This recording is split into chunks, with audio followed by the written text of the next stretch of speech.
আরো যৌক শোক মহব্বত নিয়ে বলি আলহামদুলিল্লাহ। সমস্ত প্রশংসা সেই মহান গনিবের দরবারে, যিনি মাহে রবিউল আউয়াল নবীজির বেলাদতের এই বরকতময় মাসের একেবারে শেষ দিবসে 30শে রবিউল আউয়াল বরকতময় বছরের অন্যতম শ্রেষ্ঠতম এই মাসের সর্বশেষ দিবসে সর্বশেষ জুমায় আল্লাহ রাব্বুল আলামিন আমাদেরকে তার ঘরে আসার বসার তৌফিক দিয়েছেন এবং আল্লাহ রাব্বুল আলামিনের জিকির, তার হাবিবের দরুদ ও সালাম পাঠ করার তৌফিক দান করেছেন। সেই মহান মনিবের দরবারে শুকরিয়া আদায় করে বলি আলহামদুলিল্লাহ। দরুদ ও সালাম পেশ করছি প্যারা নবী রাসূল আরবি হুজুর আকরাম সৈয়দুস সাকালাইন নবিয়ুল হারামাইন ইমামুল কিবলাতাইন ওয়াসিলাতিনা ফিদ দারাইন নবী মুহাম্মদুর রাসূলুল্লাহ সাল্লাল্লাহু আলাইহি ওয়াসাল্লাম, যার ওসিলায় আল্লাহ রাব্বুল আলামিন এই পৃথিবীর বুকে আমাদেরকে অস্তিত্ব দান করেছেন। বলেন সুবহানাল্লাহ।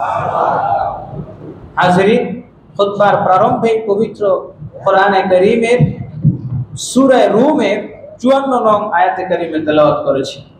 এই আয়াতের আলোকে আজকে আমরা একটি বিষয় নিয়ে আলোচনা করব, যে প্রবীণদেরকে নিয়ে ইসলামের ভাবনা, ইসলামের নির্দেশনা কি। গত জুমায় আমরা যুবকদেরকে নিয়ে আলোচনা করেছি এবং আজকে বৃদ্ধদেরকে নিয়ে, প্রবীণদেরকে নিয়ে আলোচনা ইনশাআল্লাহ আমরা জানবো। আল্লাহ আমাদের সকলকে জানার, মানার, বোঝার, তদানুযায়ী আমল করার তৌফিক দান করুন। সকলে বলি আমিন। সম্মানিত হাজিরিন, সারা বিশ্বে জাগতিক দিক থেকে দুনিয়ার বিভিন্ন নিজামের মধ্যে প্রবীণদেরকে নিয়ে বিভিন্ন আলোচনা আলোকপাত থাকলেও, যেমন বছরের একটা দিন প্রবীণ দিবস আছে, সেটা হচ্ছে 1 অক্টোবর। এই গত 1 অক্টোবর এই দিনটা ছিল প্রবীণ দিবস। অনেকের মোবাইলে হয়তো বা মেসেজ দেখেছেন প্রবীণদেরকে নিয়ে।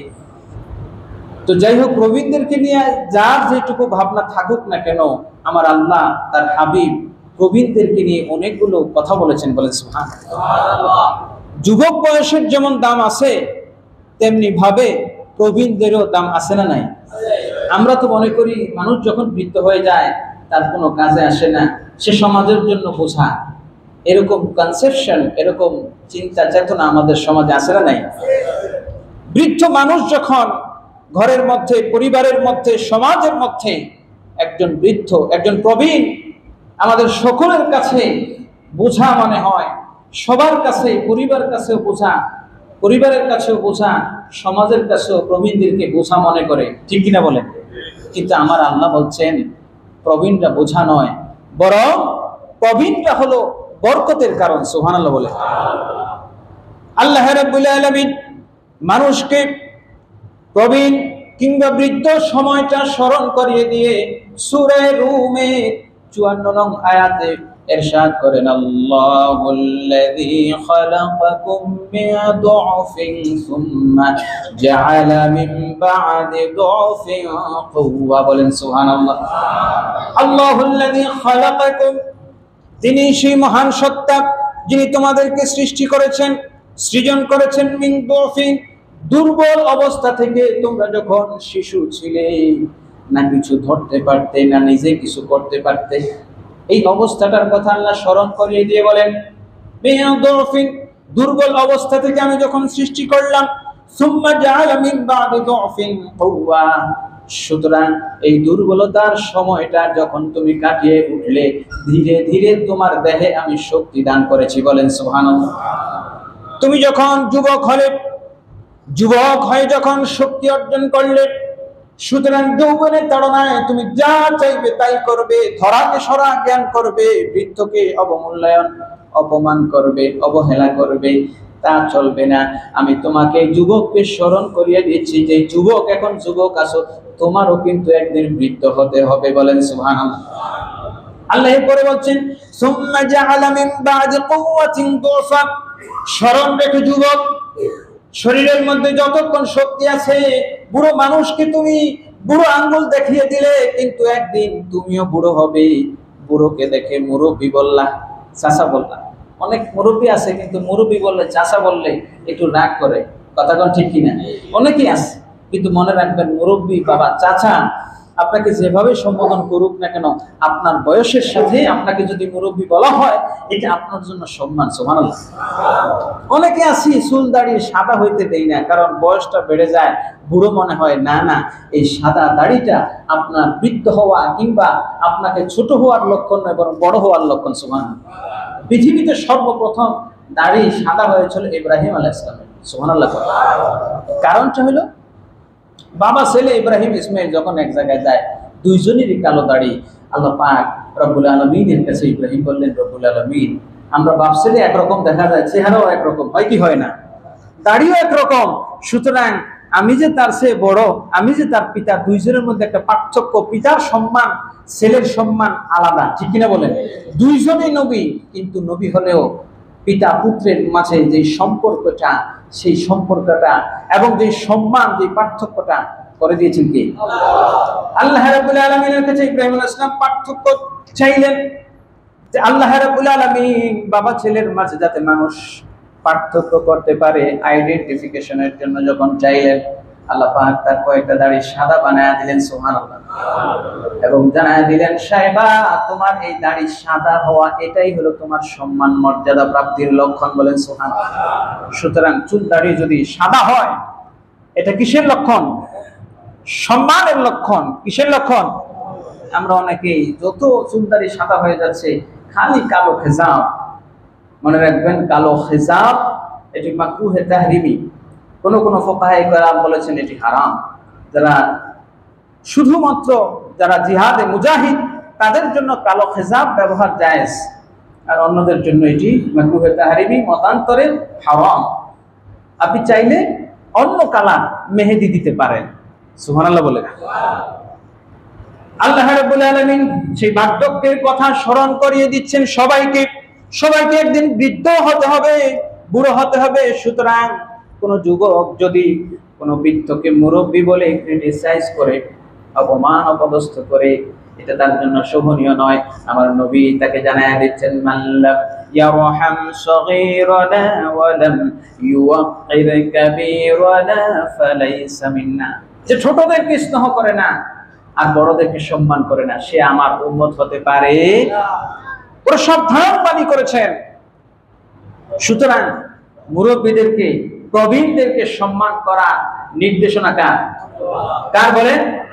শুধু তাই নয়, আল্লাহ রাব্বুল আলামিন বলছেন কোরআনে কারীমে, ইম্মা ইয়াবলুগান্না ইনদাকুমুল কিবরা ফালা তাকুল লাহুমা উফফিন ওয়ালা তানহারহুমা واخفض لهما جناح الذل من الرحمة وقل رب ارحمهما كما ربياني صغيرا। বলেন সুবহানাল্লাহ।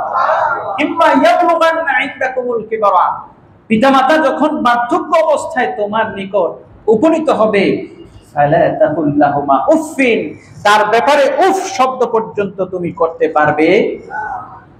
সুতরাং উফ শব্দ যদি করতে নিষেধ করা হয়, তাহলে ধমক দেওয়া যাবে? আল্লাহ এরপর বলছেন যে উফ বলেই অনেকে বলবে ঠিক আছে উফ বলবো না, ধমক দিব। আল্লাহ সেটাও, সেই পথ বন্ধ করে দিয়েছেন। আল্লাহ বলছেন ওয়ালা তানহারহুমা, তাদেরকে কখনোই ধমক দিয়ে কথা বলবে। দুঃখজনক হলেও সত্য, আমাদের এই দেশে আমরা কিন্তু মুরব্বী বয়স্ক মানুষদেরকে কোনো সম্মান দেই? কথা কোন সম্মান আছে? আছে বলেন? কথা বলেন, আছে? নাই। কিন্তু পৃথিবীর উন্নত রাষ্ট্রগুলোতে যারা 60-এর উপরে, 50-এর উপরে, 60 আপ তাদের বয়স হয়ে যায়, তাদেরকে তারা সিনিয়র সিটিজেন বলে। বলেন সুবহানাল্লাহ। এই সম্মান দিয়েছেন কে? আল্লাহ বলছেন, আল্লাহ তাদেরকে সম্মান দিয়েছেন। সুতরাং বৃদ্ধদেরকে অবজ্ঞা অবহেলা নয়, বরং তাদেরকে সম্মান বরকতের কারণ মনে করতে হবে। অনেক সময় ঘরের মধ্যে বুড়ো মানুষ থাকলে আমরা তাদেরকে বোঝা মনে করি। 1500, 1800, 2000 স্কোয়ার ফিটে ছেলে মেয়ে, অনেক বেয়ায় তালই শালা সবন্দি কতজনের জায়গা হয়, কিন্তু বৃদ্ধ মা বাবার 3 হাত জায়গা অনেকের দামি ফ্ল্যাটে হয়। এই মানুষগুলো ঘর থেকে বৃদ্ধদেরকে বের করে দেয়। আব্দুল্লাহ ইবনে আব্বাস রাদিয়াল্লাহু তাআলা আনহু তাদের ব্যাপারে সতর্ক করে দিচ্ছেন, ও দুনিয়ার মানুষ, বৃদ্ধদেরকে প্রবীণদেরকে তুমি বোঝা মনে করে ছেড়ে দিও না, কারণ ইন্নাল কিবারা আল খায়রু মা আকাবিরুকুম। একটা riwayate আসছে যত কল্যাণ আছে সব কল্যাণ আল্লাহ তোমাদের বৃদ্ধদের মাধ্যমে দান করেন, বলেন সুবহানাল্লাহ। সুতরাং ঘরের মধ্যে যদি একজন বৃদ্ধ আপনার ঘরে থাকে, জগতের যত কল্যাণ আছে, আসমানের যত কল্যাণ আছে, সব কল্যাণের দরজা যেই ঘরে একজন বৃদ্ধ আছে ওই ঘরের দিকে খুলে দিবেন কে? আল্লাহ। অন্য হাদিসে আসছে আল বারাকাতু মা আকাবিরুকুম। আব্দুল্লাহ ইবনে আব্বাসের বর্ণনা, তিনি বলছেন আল বারাকাতু মা আকাবিরুকুম, যত বরকতের দরজা আছে সেই বরকতের দরজাগুলো বৃদ্ধদের সাথে আছে, করেছেন কে? সুতরাং বৃদ্ধদেরকে কখনো অবজ্ঞা করার সুযোগ, কোথাও বেড়াইতে গেলে আমরা বৃদ্ধদেরকে নেই না, আছে না নাই? শ্বশুর বাড়ি, দালুর বাড়ি, বিয়ের বাড়ি গেলে ঘরের বুড়ো মানুষকে ঘরে ফেলা যায় পাহারা দেওয়ার জন্য, ঠিক কিনা কোন? ওই বেচারার কোনো দাম নাই, সারা জীবনই সংসারের জন্য, পরিবারের সবার জন্য খাটলো, এখন ঘুরতে যাবে, বাহিরে বেড়াইতে যাবে, এই বুড়া মানুষের কোনো বেড়ানোর দরকার নাই। মনে করে যে বাহিরে গেলে, বাহিরে তো আমাদের যুবকদের কাজ, জওয়ানদের কাজ না। আশরাফ আলী থানভী রহমাতুল্লাহ আলাইহি ছোট্ট একটা ঘটনা উল্লেখ করেছেন যে একদল লোক বিয়ে বাড়িতে যাবে। আমরা তো সাধারণত এখন নাই, বৃদ্ধদেরকে নেয় না, সবাই ঘরের কান্ডা বান্ডা বাচ্চা আছে, একলা চেলা চেলেঙ্গা যা আছে সব নেয়, কিন্তু শুধু মুরব্বী যেটা আছে ওইটা ঘরের মধ্যে, উনি পাহারা দিবে ঘর। এরকম একটা বিয়ের অনুষ্ঠানে সবাই রওনা করছে, মেয়ের বাড়িতে যাবে বউ উঠে আনতে, ঘরের মুরব্বীকে নেওয়া যাবে না। মেয়ের বাড়িওয়ালারাও বলছে মুরব্বীদেরকে আনবেন না। কাদেরকে আনবেন না? কথা বল না কেন? মুরব্বী বলতে কি ভয় আছে নাকি? এটা ওই যে বাচ্চারা মুরব্বী মুরব্বী কি জানি একটা ট্রেন্ড শুরু হয়েছে, মুরব্বী মুরব্বী। আপনাকে মুরব্বী বলে এটা অবজ্ঞা অবহেলার কিছু নয়, বরং মুরব্বী শব্দটা আছে রব থেকে, বলেন সুবহানাল্লাহ। রব্বা ইউরাব্বি, মুরব্বী রব থেকে আসছে মুরব্বী। যিনি মুরব্বী বলা হয় তাকেই, যাকে লালন পালনের দায়িত্ব নেন স্বয়ং আল্লাহ, তাকে কি বলা হয়? মুরব্বী। রব্বা ইউরাব্বি থেকে মুরব্বী। সুতরাং মুরব্বী বললে আপনার মনে কষ্ট পাওয়ার, দুঃখ পাওয়ার কোনো কারণ নাই। শর্ত দিলাম বরযাত্রীরা আসবে, কোনো মুরব্বীর সাথে আনবে না, প্রবীণদেরকে আনবে না। মুরব্বীরা যেই জায়গায় যায় ওই জায়গায় যুবকদের কাজের মধ্যে একটু ভেজাল করে, একটু ব্যাঘাত করে, ঠিক কিনা বলেন? যুবকরা এটা মনে করে মুরব্বী মানুষ, বয়স্ক মানুষ নিলে কাজের মধ্যে একটা ভেজাল করবে, ঝামেলা সৃষ্টি করবে, শুধুই একটা বিরোধিতা করবে। যাই হোক, মেয়ের বাড়ির লোকেরা শর্ত দিলে আনা যাবে না, বরযাত্রী কোনো বৃদ্ধ নিবে না। ঘরের বুড়া দাদা বলতেছে আমারে নিয়ে যাও, কাজে লাগলেও লাগতে পারে, তো নেব না। আবার যদি তাদের দ্বারা আমাদেরকে ঢুকতেই না দেয়, ঠিক আছে এক কাজ করো, আমি তোমাদের সাথে পাল্টিতে চলে যাবো না, ছোট্ট একটা বাক্সের মধ্যে ঢুকায়া আমাকে কাঠের বাক্সের মধ্যে করে নিয়ে যাও, বলবো এটা মিষ্টির বাক্স। গেটে যখন বরযাত্রী গেল, কনে পক্ষ শর্ত দিল কি, যে আমাদের বাড়িতে কন্যা বধূ নিয়ে যাইতে হইলে একটা শর্ত আছে, তোমরা যত মেহমান আসো সবাই একটা করে খাসি, একটা করে বকরি ভুনা করে দেবো, এটা খাইতে হবে। কি খাইতে হবে? আস্ত একটা বকরি প্রত্যেকে খাইতে হবে। আচ্ছা বলেন তো এই যুগে কোন মানুষ একটা বকরি একা আপনি খাইতে পারবেন? এ পড়ছে মহা বিপদে, কেউই তো একটা বকরি খাইতে পারবে না, বউ নিতে পারবে না। সুতরাং সবাই মিলে চিন্তা করলো ওই তিন মাথাওয়ালার কাছে, একটু বাক্সর কাছে গিয়ে জিজ্ঞেস করি। তিনি বললেন সমস্যা নাই, তোমরা বলো আমরা খাইতে পারবো। যেহেতু তারা খাইতে বলছে, কিন্তু কয়দিনে খাইতে হবে তা বলে নাই, তোমরা বলো যে আমাদের প্রত্যেককে একটা করে বকরি দেন, একটা থালার মধ্যে দিন, খাইতেই থাকো, 3 দিন লাগায় খাও, সমস্যা নাই। তারা বকরি দিতে থাকুক। মুরব্বীর কথা অনুযায়ী তারা বললো ঠিক আছে, আমরা প্রত্যেকে একটা করে খাবো, দেন। এই যে খাওয়া শুরু করছে, 3 দিন পর্যন্ত খাইতে আছে। কনে পক্ষ দেখলো এদের সাথে তো পারা যাবে না, বকরি আর কত দিব, সুতরাং তাড়াতাড়ি মেয়ে নিয়ে আপনারা আপনার বাড়িতে চলে যান। সুবহানাল্লাহ। তাহলে মুরব্বীর দরকার আছে না নাই? সুতরাং মুরব্বীদেরকে সম্মান করা, বয়স্কদেরকে সম্মান করা, প্রবীণদেরকে সম্মান করা, এটি আমার রাসূলের সুন্নাহ। নবীজি বলছেন ওয়ালাম ইউআক্কির কাবীরানা, যে বৃদ্ধদেরকে সম্মান করে না সে আমার উম্মত হতে পারে না, বলেন সুবহানাল্লাহ। উম্মত হতে পারে না। আল্লাহর হাবিব সাল্লাল্লাহু আলাইহি ওয়াসাল্লাম যখন মক্কা বিজয় হলো, মক্কায় যখন প্রবেশ করলেন, প্রবেশ করার পর আবু বকর রাদিয়াল্লাহু তাআলা আনহু, তার বাবা আবু কুহাফা, কি নাম? আবু কুহাফাকে ধরে নিয়ে আসছে। বৃদ্ধ মানুষ, চলতে ফিরতে পারে না, মুসলমান বানানোর জন্য নবীজির কাছে নিয়ে আসছে।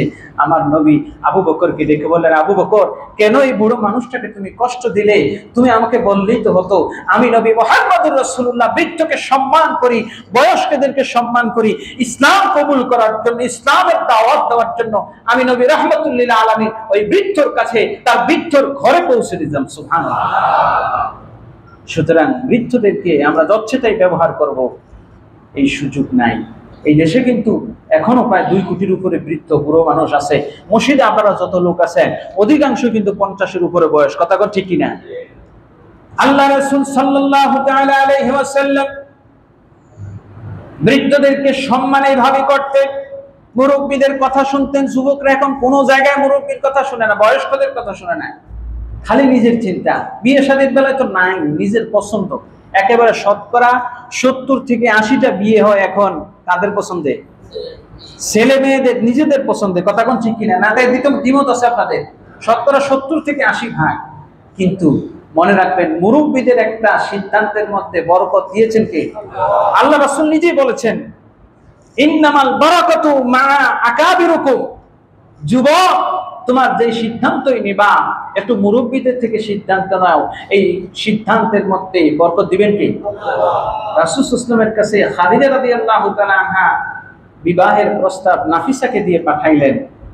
আল্লাহ রাসূল সাল্লাল্লাহু আলাইহি ওয়াসাল্লাম তাৎক্ষণিক হ্যাঁ বলেন নাই। তিনি বলছেন, আমার চাচা, আমার দাদা, আমার চাচারা আছে, মুরব্বীরা আছে, তাদের থেকে সিদ্ধান্ত নিয়ে জানাবো বলেন। সুবহানাল্লাহ। তাহলে মুরব্বীদের সিদ্ধান্ত নিয়ে বিয়ে শাদী করা, এটি কার সুন্নাত নাকি নিজের সিদ্ধান্ত? সুতরাং যে যুবকরা আছো এখনো বিয়ে শাদী করো নাই, আমি অনুরোধ করব আজ থেকে রাসূলের সুন্নাহটা অন্তত এই ক্ষেত্রে যদি পালন করেন, অবশ্যই অবশ্যই সেই বিয়ের মধ্যে, পরিবারের মধ্যে, সেই সম্পর্কের মধ্যে বরকত দিবেন কে? এতে কোনো সন্দেহ আছে? হাজিরিন, আল্লাহ রাব্বুল আলামিন এবার আসি রব্বাই রব্বি থেকে মুরব্বি কেন নামটা আসলো? যারা বয়স্ক হয়ে যান, অসহায় হয়ে যান, আল্লাহ বলছেন সুম্মা মিন কুওয়াতিন দুফা, শক্তি সামর্থ্য থাকার পর পুনরায় আবার তারা বৃদ্ধ হয়ে যান। কিন্তু একটা মানুষ যখন বৃদ্ধ হয়ে যায়, মসজিদে যুবক বয়সে আসছে, 5 ওয়াক্ত ফজর থেকে এসে 5 জায়গার নামাজ মসজিদে এসে আদায় করতেন, বার্ধক্যের কারণে অনেক মানুষ আসতে পারেন না, আসলে নাই। আল্লাহ রাব্বুল আলামিন জিবরিল আমিনকে ডাক দিয়ে বলেন, এই মানুষটা যদি এখন শক্তি থাকতো, যুবক থাকতো, সে কি করতো? ফেরেশতারা ডেকে বলেন, ইয়া রাব্বুল আলামিন, যদি তার দেহে শক্তি থাকতো, এখন যদি যুবক থাকতো, তাহলে এখনো পর্যন্ত সে মসজিদে এশার জামাতে অংশগ্রহণ করতো। আল্লাহ রাব্বুল আলামিন বলেন, এ আমার ফেরেশতারা, তাকে যুবক বানিয়েছিল কে? আবার বৃদ্ধ করেছেন কে? সুতরাং আমি সমস্ত দায় ভাগ নিয়ে নিলাম। যুবক বয়সে যেহেতু সে মসজিদে 5 ওয়াক্ত নামাজ আদায় করত, বার্ধক্যের কারণে যেতে পারে না, এটা তার দোষ না। আমি আল্লাহ যৌবন বয়সের যত ইবাদত করছে, ওই সমপরিমাণ ইবাদতের সওয়াব আমি আল্লাহ তার আমলনামায় দিয়ে দিলাম। সুতরাং বৃদ্ধ হইলে লাভ আছে না লস? লাভ আছে, সব দিক দিয়ে লাভ। ছোট্ট একটা ঘটনা ইমাম ইবনুল জাওজি রাহমাতুল্লাহি আলাইহি আয়ুনুল হিকায়াতের মধ্যে লিখেছেন, ইমাম বুখারীর উস্তাদ ইয়াহইয়া ইবনে আকসাম, নাম কি? ইয়াহইয়া ইবনে আকসাম, ইমাম বুখারীর উস্তাদ। তিনি জীবনভর একটা হাদিস পড়েছেন, ইন্নাল্লাহ ইয়াস্তাহি মিন যিশ-শাইবা, নিশ্চয়ই আল্লাহ রাব্বুল আলামিন বৃদ্ধ মানুষদের, যারা বৃদ্ধ মানুষদেরকে আযাব দিতে, শাস্তি দিতে তিনি লজ্জাবোধ করবেন। বলেন সুবহানাল্লাহ। বৃদ্ধদেরকে তিনি পাকড়াও করবেন না। তার ঘটনাটা আসছে উয়ুনুল হিকায়াতের মধ্যে। ইবনুল জাওজি তিনি আজ থেকে 1000 বছর পূর্বে ইন্তেকাল করেছেন, 596 হিজরি সনে। তিনি তার কিতাবে লিখতেছেন, ইয়াহইয়া ইবনে আকসাম তার স্বপ্নের পর তাকে কেউ একজন দেখলো যে আপনার অবস্থা কি হইল, মৃত্যুর পর আপনার কিভাবে নাজাত পেলেন? তিনি বলতেছেন, একটা হাদিসই আমাকে নাজাত দিয়েছে। সুবহানাল্লাহ। জীবনভর এত হাদিস পড়িয়েছি, একটা হাদিস নাজাত দিয়েছে। কোনটা? ইন্নাল্লাহা ইয়াস্তাহি মিন যিশ-শাইবা, আল্লাহ বৃদ্ধদেরকে আযাব দিতে, পাকড়াও করতে লজ্জাবোধ করেন। সুবহানাল্লাহ। তার কিয়ামতের ময়দানে নাজাতের জন্য একটা হাদিস, একটা আমলই কি যথেষ্ট? আখলিস দীনাকা ইয়াকফিকাল আমালুল কালিল। তিনি বললেন, কবরে রাখার পর ফেরেশতারা আসলো, এসে বিভিন্ন জন বিভিন্ন ভাবে হুমকি ধামকি। আমাকে জিজ্ঞেস করলে, বুড়ো মিয়া কি আমল নিয়ে আসছেন আপনি? মুনকার নাকিরের আগে আরেকজন ফেরেশতা আছে, তার নাম আশের হল রহমান, এসে খুব হুমকি ধামকি শুরু করলো। এই মুরব্বী, মুরব্বী আমরা বলি না, বলেন না মুরব্বী, বলেন না, শরম করে না, পোলাবেন বলে দেখে এটা শরমের পিছনে। ওই যে বললাম কেন মুরব্বীটা আসলো, রব্বা ইউরব্বী আবু যর গিফারির ঘটনাটা বলবো। মুরব্বী ফেরেশতা রহমান হিসাবে, এই মুরব্বী চুপ করে রয়েছে। আচ্ছা 2-3 বার বলার পর, কি নিয়ে আসছেন? পুঁজিবারটা কিছু আছে?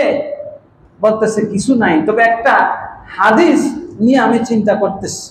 জীবনভর তো হাদিস গবেষণা করেছি, এখন একটা হাদিস নিয়ে চিন্তা করতেছি। কি? যে আল্লাহ রাব্বুল আলামিন বলছেন, ইন্নাল্লাহা ইস্তাহি মিন যি শাইবা, আল্লাহ পাক বয়স্ক লোকদেরকে, প্রবীণদেরকে, মুরব্বী লোকদেরকে দমক দিতে, শাস্তি দিতে, পাকড়াও করতে লজ্জা বোধ করেন। দমক দিয়ে কথা কন না। আল্লাহ বান্দাদেরকে বলছেন, ফালা তাকুল্লাহুমা উফিন, তোমরা বৃদ্ধদেরকে কি বলো না, কথা বলেন, উফ বলো না। ওয়ালা তানহারহুমা, ধমক দিও। কিন্তু আপনি যে ফেরেশতা আয়েশা আমার ধমকাধমকি শুরু করছেন, আমি তো হিসাব মিলাইতে পারতেছি না। সুবহানাল্লাহ। এবার ফেরেশতা আল্লাহর কাছে চাইলো, জবাব ছিল রব্বুল আলামিনের কেমন বান্দার কাছে পড়লাম, আমি তারে ধমক দিছি, সে ফের আমাকে হাদিস দিয়ে জব্দ করে ফেলেছে, সুতরাং উপায় কি? তার হাত থেকে বাঁচার উপায় কি? এতক্ষণ ওনার হাত থেকে, ফেরেশতার হাত থেকে বাঁচবে কিভাবে সেই চিন্তা ছিল ওনার, আর এখন ওনার হাত থেকে এই হাদিসের জবাব দিবে কি? কারণ ফেরেশতা তো কোরআনের আয়াত লঙ্ঘন করছে। আল্লাহ বৃদ্ধ বয়স্কদেরকে উফ শব্দ বলতে নিষেধ করেছেন, ওয়ালা তানহারহুমা ধমক দিতে নিষেধ করছেন, আর তুমি আইসেই ধমকাধমকি শুরু করছো। আল্লাহ রাব্বুল আলামিন তাকে ডাক দিয়ে বললেন, ও আমার বান্দা, তুমি যে হাদিস শুনেছো, এই হাদিস সত্য, আমার নবী সত্য। যাও, বৃদ্ধ হওয়ার উসিলায়, বার্ধক্যের উসিলায়, প্রবীণ হওয়ার কারণে আমি আল্লাহ তোমাকে মাফ করে দিলাম এই হাদিসের উসিলায়। আরো জোরে বলেন সুবহানাল্লাহ। সুতরাং বৃদ্ধদের সম্মান দিয়েছেন কে? আমরা সম্মান দিলে আমাদের সম্মান বাড়ায় দিবে কে?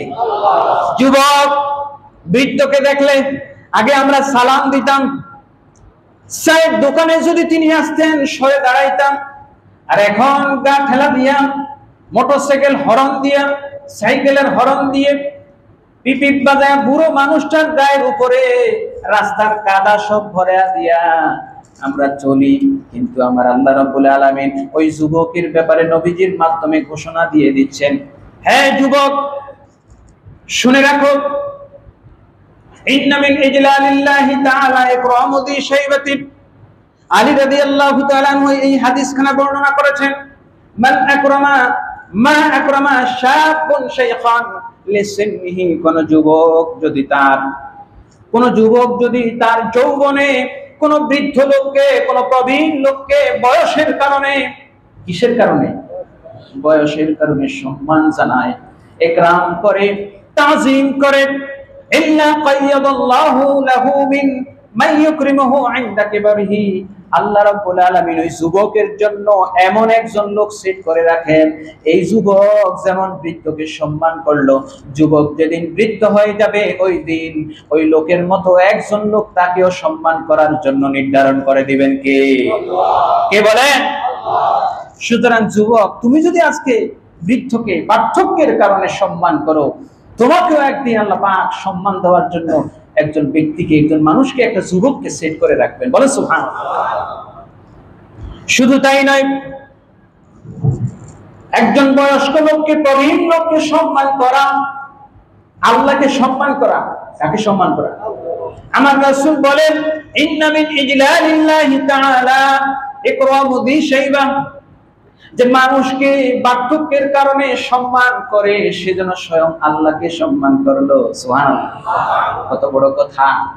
বার্ধক্যের কারণে যদি কোনো বৃদ্ধকে সম্মান করে সেজন্য স্বয়ং রব্বুল আলামিনকে সম্মান করলো। সুবহানাল্লাহ। এই হাদিসের অন্য বর্ণনা আসছে যে 3 জনকে সম্মান করা আল্লাহকে সম্মান করা।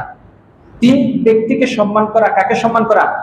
সেই তিন ব্যক্তির প্রথম হলো আল কিবারু লিসিন্নিহি, একজন বয়স্ক মানুষকে, প্রবীণকে তার বয়সের কারণে সম্মান করা। আরেকজন হলো লিহামিলিল কোরআন, কোন হাফেজে কোরআনকে কোরআনের সম্মানে তাজিম করা। সুবহানাল্লাহ। হাফেজকে সম্মান করা, কাকে সম্মান করা? কাকে সম্মান করা?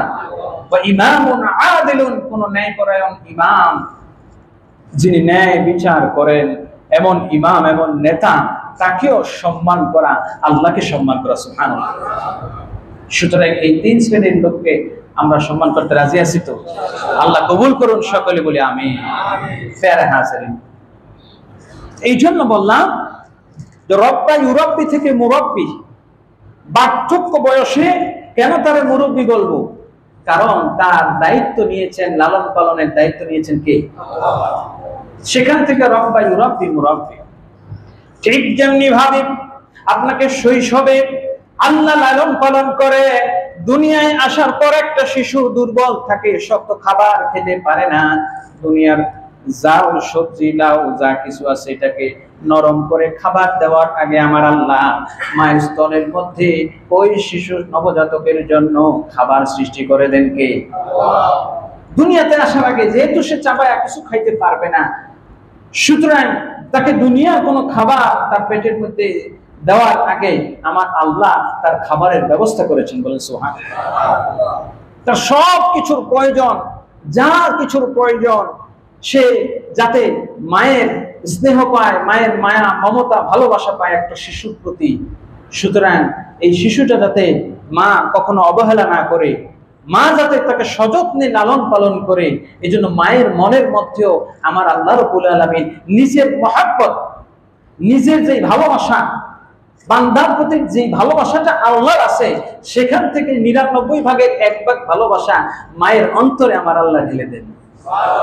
কে? কারণ একজন মা এই সন্তানটাকে এমনিতেই, বাবাও তো জন্ম দেয়, ঠিক কিনা বলেন? কিন্তু বাবার মায়া আর মায়ের মায়া এক, দুইজনের সন্তান, কিন্তু মায়ের মায়ার বাবার চাইতে ১০০০ গুণ বেশি মায়া কার? শুধু তাই নয়, আল্লাহ কিভাবে লালন করেন দেখেন। গভীর ঘুমের মধ্যে বাবা মা দুইজন একসাথে ঘুমে আছে, আপনার পাশে সন্তানটা ঘুমে আছে, একটু কুত করে মোবাইলের রিংটোনের চাইতে ছোট্ট একটু সন্তানটা আওয়াজ করলো, ক্ষীণ কণ্ঠে একটু আওয়াজ করলো, আমার আল্লাহ রাব্বুল আলামিনের আরশ পর্যন্ত সন্তানের আওয়াজটা পৌঁছে যায়। এই রিংটোনটা ওখানে বেজে ওঠে। বাবা দুইজন ঘুমে আছে, আপনি আপনার স্ত্রী ঘুমে আছেন, শিশু সন্তানটা ঘুমে আছে। কিন্তু এই শিশু সন্তানটা যখন একেবারে ভাইব্রেশনের মতো আওয়াজ করলো, আমরা পুরুষরা গভীর ঘুমে নিমগ্ন, ঠিক কিনা কর? কিন্তু ওই ভাইব্রেশনের মতো আওয়াজটা মায়ের অন্তরের মধ্যে জাগায়া দেন কে? সুতরাং এই সন্তানটাকে এই গভীর রজনীতে রাত ৩টার মধ্যে যে একটু আওয়াজ করলো, একটু পেশাব করে দিল, বাবা টের পায় না, মা টের পায়। এই যে টের পাওয়া দিল কে? এই অনুভূতিটা জাগিয়ে দিলেন কে? সুতরাং এই সন্তানকে শিশু অবস্থায় লালন পালন করার দায়িত্ব নিয়েছেন কে? বার্ধক্য বয়সও ঠিক তদ্রুপ। শিশুর মতো একজন বৃদ্ধ মানুষ পুনরায় দুর্বল হয়ে যায়, হাঁটতে পারে না, চলতে পারে না, ঠিক কিনা বলেন? এই অবস্থায়ও তাকে লালন পালন করার দায়িত্ব সন্তান নেয় না। স্বাভাবিকভাবে আমাদের সমাজে আছে না নাই?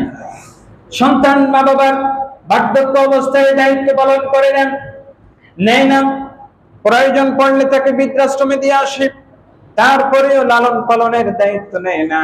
আমার আল্লাহ বলছেন, একজন মানুষ যখন ওই অবস্থায় বার্ধক্যে উপনীত হয়, আমি রব তাকে মুরব্বী বানায়া, আমি তাকে রুবুবিয়তের দায়িত্ব, লালন পালনের দায়িত্ব আমি আল্লাহ নেই। বলেন সুবহানাল্লাহ। আমি রব প্রতিপালক, সেই মুরব্বীকে আমি রব প্রতিপালনের দায়িত্ব পালন করি। হযরতে আবু যর গিফারী রাদিয়াল্লাহু তাআলা আনহু বৃদ্ধ বয়সে তিনি তার স্ত্রীকে নিয়ে পাহাড়ের চূড়ায় চলে গেলেন। ওই জায়গায় থাকেন। ইবনুল জাওজি উয়ুনুল হিকায়াতের মধ্যে বর্ণনা করেছেন, বুখারীতে এসেছে, কিতাবুল জানায়েজের মধ্যে হযরত আবু যর গিফারী রাদিয়াল্লাহু তাআলা আনহু আল্লাহর নবীর প্রিয় সাহাবী, মৃত্যুর জন্য প্রহর গুনছেন। তার স্ত্রী তার কাছে, কাফন দাপন করার মতো তার কাছে কোনো লোক নাই। স্ত্রী বলতেছে, আপনি যে সারাটা জীবন একা একা থাকলেন পাহাড়ের চূড়ায়, এই জায়গায় আপনাকে দাফন কাফন, এখন যদি মারা যান দাফন কাফন করার দায়িত্ব পালন করবে কে, একটু বলে দেন। এবার আবু যর গিফারী রাদিয়াল্লাহু তাআলা আনহু ডাক দিয়ে বলছেন, ও আমার বিবি শোনো, আমি আল্লাহর নবী সাল্লাল্লাহু তাআলা আলাইহি ওয়াসাল্লামকে একটা হাদিস বলতে শুনেছি যে তিনটা কথা নবীজি বলেছেন। প্রথম বলেছেন, কোন যুবক যদি বৃদ্ধ মানুষকে সম্মান করে, বৃদ্ধ অবস্থায় আল্লাহ তাকে সম্মান করার জন্য যুবকদেরকে নির্ধারণ করে রাখেন। বলেন সুবহানাল্লাহ। আমি আমার যুবক বয়সে অসংখ্য মানুষের কাফন দাফনের অংশগ্রহণ করেছি নবী ওই হাদিসের আশায়, যাতে আমার মৃত্যুর পর, আমার ইন্তেকালের পর ওই যুবকগুলো আল্লাহ এমন যুবক সেট করে রাখেন, নির্ধারণ করে রাখেন, যারা আমার কাফন দাফনে অংশগ্রহণ করবে। বলেন সুবহানাল্লাহ। এরপরে আরেকটা বিষয় তোমাকে জানিয়ে দিই, আমার নবীজি বলেছেন, এই মজলিসের মধ্যে যেই মানুষগুলো তোমরা আছো, এই মজলিসের মধ্যে এমন একজন মানুষ আছে যে একাকী চলবে, একাকী থাকবে, একাকী মারা যাবে, একাকী হাসরের ময়দানে উঠবে। আবু যর গিফারী কেঁদে কেঁদে বললেন, বিবি আমার শোনো শোনো, ওই মজলিসে আমরা যতজন সাহাবী ছিলাম সবাই দুনিয়ার থেকে বিদায় নিয়েছেন, আমি একজন বাকি আছি। আমি বিশ্বাস করি নবীর হাদিস সত্য, আমি একাকী মারা যাব, একাকী আমি হাসরের ময়দানে উঠবো। বলেন সুবহানাল্লাহ। বিবিগণ, রাসূল সত্য বলেছেন, যৌবনের আমলগুলো বার্ধক্যে আল্লাহ পাক ফিরিয়ে দেন। বহু অসংখ্য জানাজায় কাফন দাফনে আমি অংশগ্রহণ করেছি, সুতরাং আমি বিশ্বাস করি আমাকে আল্লাহ বিরান বিজন মরুভূমিতে একা ফেলে রাখবেন না, আমাকে কাফন দাফনের জন্য অবশ্যই মানুষ আল্লাহ পাঠায় দিবেন। সুবহানাল্লাহ বলেন। এই বিশ্বাস, ইতিকাদ। দুঃখের সাথে বলতে, মানুষ যদি এলাকায় মারা যায়, সাধারণত জানাজার মধ্যে দেখবেন যুবকরা অংশগ্রহণ করে কি, কোন অংশগ্রহণ বেশি একটা করে না, বুড়ো মানুষ এলাকার যারা আছে 2-5 বা 200, 200, 500 অংশগ্রহণ করে। সাধারণত আমরা দেখি যে জানাজার নামাজের মধ্যে বেশি একটা যুবকদেরকে দেখা যায় না। যুবক, আজকে যদি জানাজার নামাজে আপনি কারো জানাজায় অংশগ্রহণ করে, আপনার ইন্তেকালের পরেও এরকম অংশগ্রহণকারী লোক নির্ধারণ করে দিবেন কে? আবু যর গিফারী বললেন, তুমি পাহাড় থেকে একটু ঢালুতে নামো, নেমে দেখো কোন মানুষ আসে কিনা। মৃত্যুর প্রহর গুনতেছেন, অপেক্ষা করছেন। এবার তার বিবি কাপড় উঠায়া নিশান দিয়ে যখন মানুষের দৃষ্টি আকর্ষণের চেষ্টা করলেন, দূর থেকে তিনি দেখতে পেলেন একদল মানুষ, একদল যুবক ঘোড় সওয়ার হয়ে এইদিকে ধুলি বালি উড়ায়া পাহাড়ের দিকে আসতেছে। বলেন সুবহানাল্লাহ। মহিলাকে দেখেন, ওই যুবকরা বলল, কে গো, আপনি কি করেন এখানে, কি চান? বললেন, আমার একটু সাহায্য প্রয়োজন। কি সাহায্য? এই যে পাহাড়ের চূড়ায় নবীর সাহাবী আবু যর গিফারী অপেক্ষা করছেন, মৃত্যুর জন্য প্রহর গুনছেন, ইন্তেকালের জন্য অপেক্ষা করছেন, তাকে কাফন দাফনের জন্য কোনো মানুষ নাই। এই বিরান বিজন মরুভূমির মধ্যে তিনি একাকী আছেন, আমি তার সঙ্গে আছি, তোমরা যদি একটু সহযোগিতা করো, তার কাফন দাফনের ব্যবস্থা করো। বলেন সুবহানাল্লাহ। তাদের মধ্যে অনেক সাহাবীও ছিলেন, তাবেঈ ছিলেন। তারা বললেন, রাসূল পাক সাল্লাল্লাহু আলাইহি ওয়াসাল্লামের সাহাবীর জানাজায় কাফন দাফনে আমরা অংশগ্রহণ করতে চাই। বলেন সুবহানাল্লাহ। তারা গেলেন, আবু যর গিফারী তাদেরকে ওই হাদিস শুনিয়ে দিলেন। শোনানোর পর তিনি দুনিয়া থেকে বিদায় নিয়ে গেলেন। সকলে পড়েন, ইন্না লিল্লাহি ওয়া ইন্না ইলাইহি রাজিউন। বলেন সুবহানাল্লাহ। আবু যর গিফারী ইন্তেকাল করলেন। তবে এই যুবক সাহাবীরা মিলে তাকে কাফন দাফন করলেন। ওমর রাদিয়াল্লাহু তাআলা আনহু তখন খেলাফতের মসনদে। ওমর বললেন, সত্যি আল্লাহ রাসূলের হাদিস সত্য যে কাল কিয়ামতের ময়দানে একজন সাহাবী উঠবেন একাকী, একজন সাহাবী ইন্তেকাল করবেন, দুনিয়া থেকে বিদায় নেবেন একাকী, দুনিয়াতে তিনি থাকবেন একাকী, কিন্তু তার লালন পালন, প্রতিপালন, রক্ষা করা, বিপদ আপদ মুসিবতে রক্ষা করার সমস্ত বিপদে তাকে হেফাজত করার দায়িত্ব নিবেন স্বয়ং আল্লাহ বলে সুবহানাল্লাহ। তো এমন আল্লাহ রাব্বুল আলামিন মানুষকে দেখিয়েছেন যে মানুষ যখন অসহায় হয়, একেবারে যখন তার সহযোগিতার কেউ না থাকে, তার বিপদের সময় যখন কেউ না থাকে, তখন ওই মানুষটাকে সহযোগিতা করার জন্য সকল ব্যবস্থা, সকল প্রয়োজনের আয়োজন করেন কে? আরেকটা ঘটনা আসছে, হযরত ইয়াহইয়া ইবনে মুঈন আবু জাফর দিনওয়ারি বিখ্যাত একজন বুজুর্গ ছিলেন। তার ভাই তিনি একজন আল্লাহর ওলি ছিলেন। ইবনুল জাওজি তার কিতাবের মধ্যে ঘটনাটা উল্লেখ করেছেন। ওই আল্লাহর ওলি নির্দিষ্ট এক জায়গায় বেশি দিন থাকতেন না, এক জায়গায় বেশি দিন থাকতেন না, যে কোনো এলাকায় যেতেন একদিন থাকতেন, একদিন পরপরই স্টেশন লিভ করতেন। কিন্তু এক জায়গায় এমন একটা গ্রামে গেলেন, যে গ্রামে যাওয়ার পরে তিনি অসুস্থ হয়ে পড়লেন। অসুস্থ হলেন সত্য, কিন্তু সেই মানুষটাকে দেখবার মতো, তাকে খোঁজ খবর নেওয়ার মতো, তার পরিচর্যা সেবা শুশ্রূষা করার মতো কোনো মানুষ ছিল না, কেউই করে নাই। এমন করতে করতে একদিন, দুই দিন, রোগ বাড়তে বাড়তে ওই মানুষটা দুনিয়া থেকে বিদায় নিলেন, ইন্তেকাল করলেন। ইন্তেকালের পর এবার এলাকার মানুষ আসছে। এলাকার মানুষ এসে তার কাফন দাফনের ব্যবস্থা করছে। আছে না নাই? সমাজে দেখবেন, আপনি বাইসা যখন থাকেন, অসহায় ঘরের মধ্যে পড়ে আছেন, আপনার আত্মীয় স্বজন, ভাই বেরাদার, আপনজন আত্মীয় স্বজন একদিন এসে একটু আপেল নিয়ে, 1 কেজি আপেল নিয়ে, 1 কেজি মালটা নিয়ে, একটু ঔষধ নিয়ে আপনার সাথে দেখা করতে আসে না? আছে না নাই? কথা বলে আছে বহু। আপনি বাসায় পড়ে থাকেন, আত্মীয় স্বজন কেউ আসবে না একটু দেখতে, অসুস্থ হয়ে পড়ে থাকেন, দেখতে আসে না। কিন্তু যখন মারা যাবেন, মারা যাওয়ার পর আপনার 3 দিনের আর 40 দিনের খাওয়ানো বা খাওয়া লোকের অভাব হবে। কথা বলেন না, ঠিক কি না? এরকম চিত্র আমাদের সমাজে আছে না নাই? আপনি যে মাসকে মাস ঘরের মধ্যে অসুস্থ পড়ে থাকলেন, একটু স্যালাইন আপনার মুখে দেওয়ার, একটু লবণ পানি দেওয়ার কেউ নাই, 1 কেজি আপেল, 1 কেজি মালটা নিয়ে দেখার মতো আপনার কেউ নাই। কিন্তু আপনার ইন্তেকালের পর 3 দিনের ইসালে সওয়াব, 40 দিনের মেজবানি খাওয়ার লোকের অভাব হবে না। ঠিক তদ্রূপ উনি যখন মারা গেলেন, কাফন দাফনের জন্য সবাই আসছেন, পাশের গ্রামের লোকেরাও আসছে। যেই গ্রামে মারা গেলেন ওই গ্রামের লোকেরা চাঁদাপাতি উঠায়া এই লোকটার কাফন দাফনের ব্যবস্থা করলো। আশেপাশের লোকজন আসছে, আশেপাশের গ্রামের লোকজন আসছে, বললো তোমরা কেমনে খবর পাইলা লোকটা মারা গেছে? বলতেছে আজকে রাত্রে গভীর বেলায় কে যেন এলান করেছে, কেউ যদি জান্নাতি লোকের জানাজায় অংশগ্রহণ করতে যাও, তাহলে অমুক গ্রামের অমুক পাড়ায় অমুক মহল্লায় গিয়ে অমুক ব্যক্তির জানাজায় অংশগ্রহণ করো, যারাই জানাজায় অংশগ্রহণ করবা তাদেরকে আল্লাহ মাফ করে দিবে। সুবহানাল্লাহ।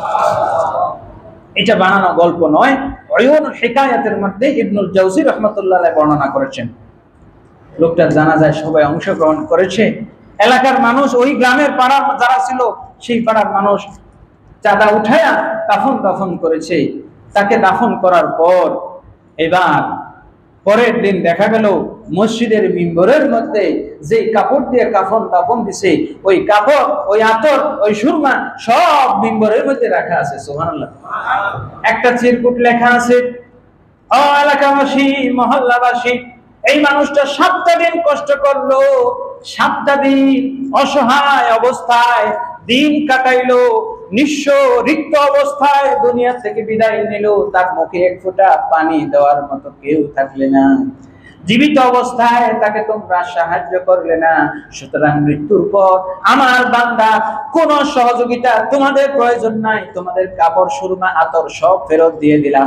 আমার বান্দাকে আমি আল্লাহ আমার জিম্মায় নিয়ে নিলাম, জান্নাতি পোশাক আমি তার দেহের মধ্যে পরায়া দিলাম। বলেন সুবহানাল্লাহ। সুতরাং এই অবস্থায় মানুষ যখন অসহায়, নিঃস্ব হয়ে যায়, বৃদ্ধ হয়ে যায়, এমন অন্তিম অপেক্ষা করতে থাকে, ছেলে মেয়ে সন্তান সন্ততি বিদেশের জমিনে, লন্ডনে, সুইজারল্যান্ডে থাকে, বিশাল ফ্ল্যাট বাড়ি নিয়ে, নাতিপুতি নিয়ে থাকে, দেশে মা বাবা অসহায় থাকে। আছে না নাই? সোহরাওয়ার্দী হসপিটাল, পিজি হসপিটাল বারান্দায়, ঢাকা মেডিকেল, মিটফুডের বারান্দায় পড়ে থাকে। বহু বড় লোক আছে, একটা আত্মীয় কেউ তাকে দেখে না, কিন্তু এই মুরব্বীর সম্মান আমার আল্লাহ এমন বাড়ায়া দিছে, দুনিয়ার কেউ যখন দেখে না, মৃত্যুর পরে তার সমস্ত দেখাশোনার দায়িত্ব আমার আল্লাহ নিয়ে নেন। বলেন সুবহানাল্লাহ। সুতরাং বয়স্ক মানুষ, প্রবীণদের জন্য এই কথাগুলো বললাম এই জন্য, 1 অক্টোবর মোবাইলের মধ্যে মেসেজ আসছে বিশ্ব প্রবীণ দিবস। এই প্রবীণ দিবস পালন করে কিছু হবে না যতদিন আমাদের যুবকদের মধ্যে এই থিঙ্কিংটা চেঞ্জ হবে, আমাদের সকলের মধ্যে চেতনাটা যতক্ষণ না আসবে যে আমরা বয়স্কদেরকে সম্মান করব। আলী রাদিয়াল্লাহু তাআলা আনহু একজন ইহুদির সামনে দিয়ে হাঁটতেছেন, তিনি ইহুদিকে ওভারটেক করতেছেন না কেন, বৃদ্ধ মানুষ ধীরে ধীরে হাঁটতেছেন, ওইদিকে আমার নবীজি নামাজ আদায় করতেছেন। আমার আল্লাহ জিবরাইলকে পাঠিয়ে দিলেন, জিবরাইল যাও যাও আলীর জন্য নবীজিকে বলো নামাজ দীর্ঘ করতে, কারণ আলী মসজিদে আসতে জামাতে আসতে বিলম্ব হচ্ছে, কারণ সে একজন বৃদ্ধকে সম্মান করছে। বৃদ্ধকে সম্মান মানে আমি আল্লাহকে সম্মান। সুতরাং আলী যতক্ষণ জামাতে অংশগ্রহণ না করবে ততক্ষণ আমার নবীকে নামাজ চালিয়ে যেতে বলো। বলেন সুবহানাল্লাহ। বৃদ্ধদের এই সম্মান দিয়েছেন কে? হাজিরিন, আজকের যুব সমাজ আফসোস হয়, বৃদ্ধদেরকে দেখলে আমরা নাক ছিটকাই। সম্মান তো দূরের কথা, বরং একটু গাড়িতে উঠলে, ট্রেনে উঠলে বৃদ্ধদেরকে কেউ জায়গা দেয় না। যুবক, তুমি কি রাসূলের হাদিস শুনে দেয়? আলী বলেছেন, মান আকরামা মা আকরামা শাবুন শায়খান লিসিন্নিহি। এই হাদিসটা কোন যুবক কোন বৃদ্ধকে যদি বার্ধক্যের কারণে সম্মান করে, এই যুবক যেদিন বৃদ্ধ হবে হাজারো যুবক তাকে সম্মান করবে। বলেন সুবহানাল্লাহ। হাজিরিন, এই জন্য আমরা যারা বয়স যাদের হয়েছে তাদের জন্য এটা খুশনসিব।